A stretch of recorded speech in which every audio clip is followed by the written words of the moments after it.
You've been smacking yourself in the face with a hammer like you're made of marble or something, trying to catch the newest trends like Tiger Woods tries to catch trees with his car.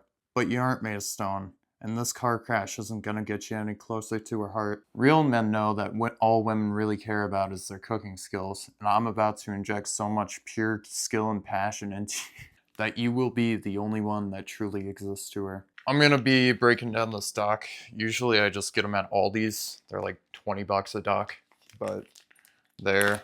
Um, if you really want to pay the premium and just get pre-broken down duck legs or something like that, it's gonna be like 4 times as much, but hey, whatever the hell you want. While I was breaking down the duck, I thought maybe you might need like a good date night movie idea. Pulling that orange sack out of the duck butt kind of reminded me of this movie that I saw with my buddies this weekend. It's called Butt Boy.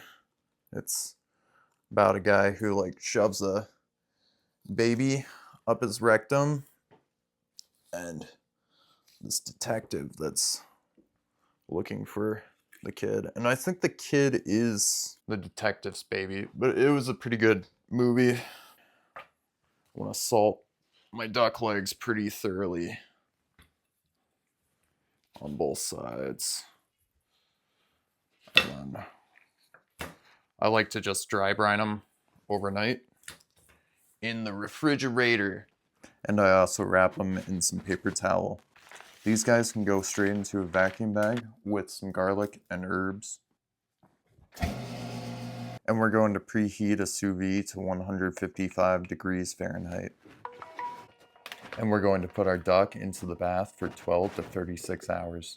I think it's time for me to get a new sous vide machine because I think my sous vide shorted last night. I had it set at 155, but it ran all the way up to 167 last night, so screw you, Innova. Here I'm just putting the duck in an ice bath. This is just to prevent any potential bacterial growth. It can be refrigerated for 1 to 2 weeks. So I got some rhubarb, and I'm gonna use this to basically make like a loose kind of gastrique.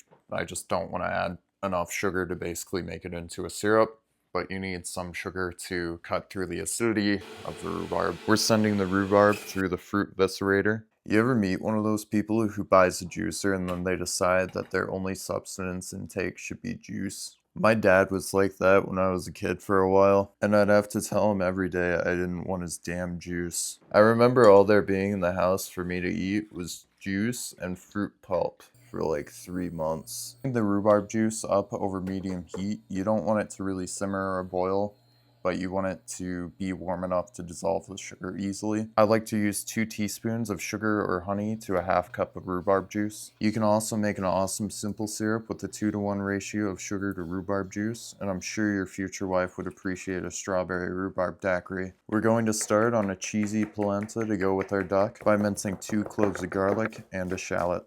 We're going to saute those in some oil over medium heat until they're golden brown, and then we're going to add 1.5 cups of polenta. We're going to saute our polenta for a couple of minutes until we add our water. You can use a 4-to-1 ratio water to polenta, but I usually just eyeball it. That gets cooked for 30 to 40 minutes and stirred occasionally. As that's cooking, I'm going to chop up some cheese. I'm using a pecorino. You can use a Parmesan or a Grana Padano. I don't really care. Those cheesy chunks are going to get thrown into a blender and blended into a powder. I actually broke a blender by doing this once, but it was okay because it wasn't my blender. Back to our polenta, we're going to add a 1/4 cup of cream, a half a stick of butter, and about 3/4 cup of our cheese. That all gets mixed together and salted to taste. I'm then taking my duck out of its cocoon. You can use a frying pan to sear the skin, but I usually just throw it in my air fryer for 14 minutes at 385. As that's cooking, I'm chopping some morels in half to be sauteed. If you've never gone morel hunting before, the only feeling I can liken finding a large patch of morels to is getting blitzed and then winning the lottery twice in a row. These guys are just getting sauteed in butter, and I'm going to add some salt and pepper.